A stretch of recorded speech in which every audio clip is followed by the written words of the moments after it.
টাকা দিয়ে কখনোই মানুষ কেনা যায় না, কেনা যায় মির্জাফর।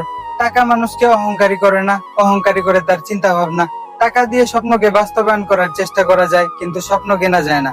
আর সেই স্বপ্নটাই যদি হয় টাকা, তাহলে আমরা স্বপ্ন দিয়ে টাকা কিনছি নাকি টাকা দিয়ে স্বপ্ন? আসল কথার একটু বিশ্লেষণ করি। এই পৃথিবীতে যতগুলো মানুষ বিশ্ব রেকর্ড করেছে, তাদের মধ্যে 99.9% মানুষ কিছুই ছিল না। এমনকি আপনি আর আমি, এই পৃথিবীর প্রত্যেকটা মানুষেরই নির্দিষ্ট কোনো পরিচয় ছিল না, এমনকি কিছুই ছিল না। 30 থেকে 35 বছর আগের কথা। একটা মানুষ মানুষের বাসায় কামলা দিয়ে সেই লোক চিন্তা করতে পারতো সে একটা জায়গা কিনে বাড়ি করবে। এখন একটা সরকারি চাকরিজীবী সেও চিন্তা করতে পারে না শহরে একটা জায়গা কিনে বাড়ি করবে। আসল সমস্যাটা কোথায়? সমস্যা আমাদের চিন্তা ভাবনায়।